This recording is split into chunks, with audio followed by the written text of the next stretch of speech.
Hi, welcome to the episode 11 of Innovate to Inspire. Today, I have the pleasure to introduce to you Federico Castro, a very special guest who's in Pune this week. Welcome, Federico.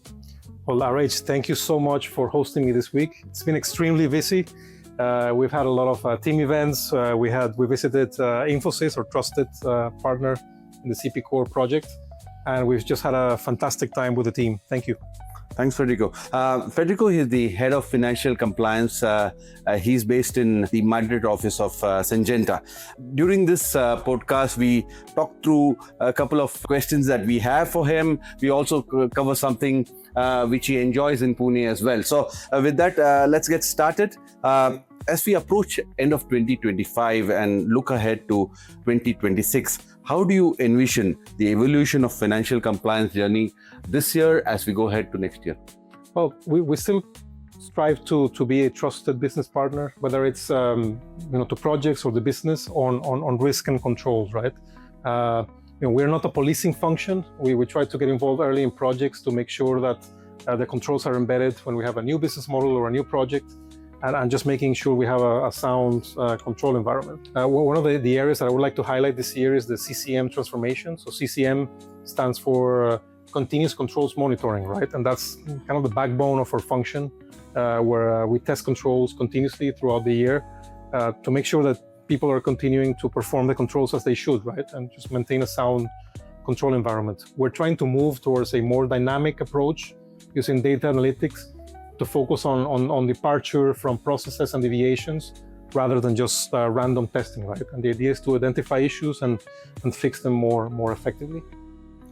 Thanks, Federico. And it's really enriching to know about the fact that this function now is more a partnering function to business and looking ahead to our journey as well. As all of us are in the midst of the CP Core journey, how has the global financial compliance team contributed to it so far, and what are the initiatives planned as we go ahead towards go live? Yeah.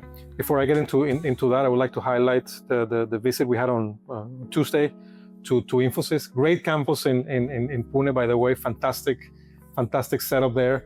And we had a deep dive on the code over and the UAT, tried to identify risks before they arise and seeing where financial compliance can support, right? Mainly in terms of accesses, but it goes beyond. How we are supporting, let me start with persona development, right? We have been working on setting up a number of personas, mainly in finance and a little bit less on PNS, but it's about creating an identity for users throughout the organization, making sure they have the right access to transactions that they need to perform so that they can do their work more effectively, right? Some of you may have heard about Fiori apps. That's something that's new coming with CP Core, and it will change the way that users interact with SAP, right? We're moving from the GUI to Fiori apps, and financial compliance has been working in supporting that change as well, right? During IST and other areas, during IST, UAT, and Go Live, we need to make sure that users have the right access, right? And we have been supporting that to ensure, I don't want to say real time, but making sure that people can do their testing on time and effectively. You might have heard about the blackout period. That's a critical time during the beginning of next year where users won't be able to transact, or very few limited areas where users won't be able to transact in a system. So therefore, we need to make sure that the integrity of controls is maintained despite not having our usual ERP, right? So we are supporting to make sure that controls still happen, right? We still need transactions to be properly documented. Finally, there are many more areas, but maybe the last one I would like to highlight is our bridging with KPMG, our external auditor. For sure, they have a great interest in this project because it's a fundamental change in the organization. And we're asking them to rely on us as much as possible to avoid duplication.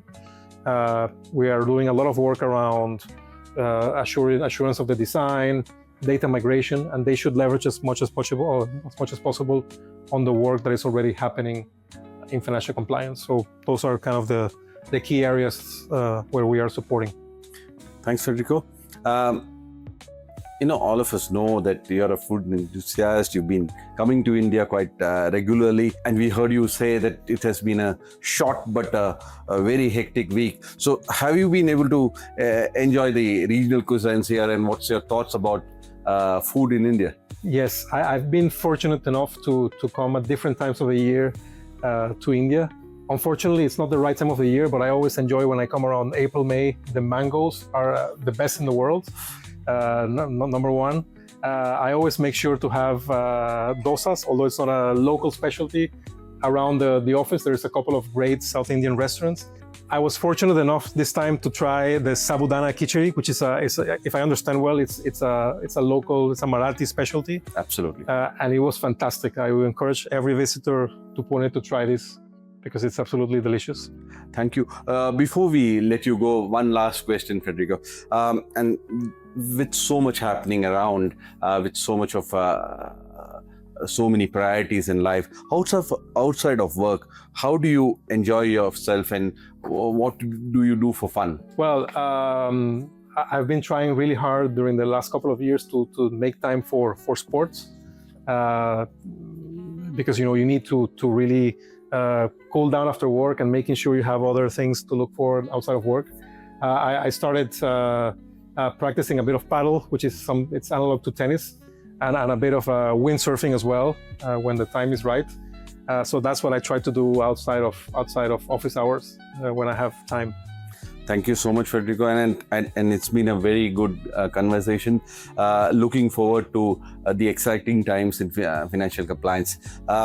With that, we come to the end of this podcast. Stay tuned, subscribe, and like and share. Continue to engage with us as we bring you more leaders and the inspiring stories. Thank you so much. Thank you for having me.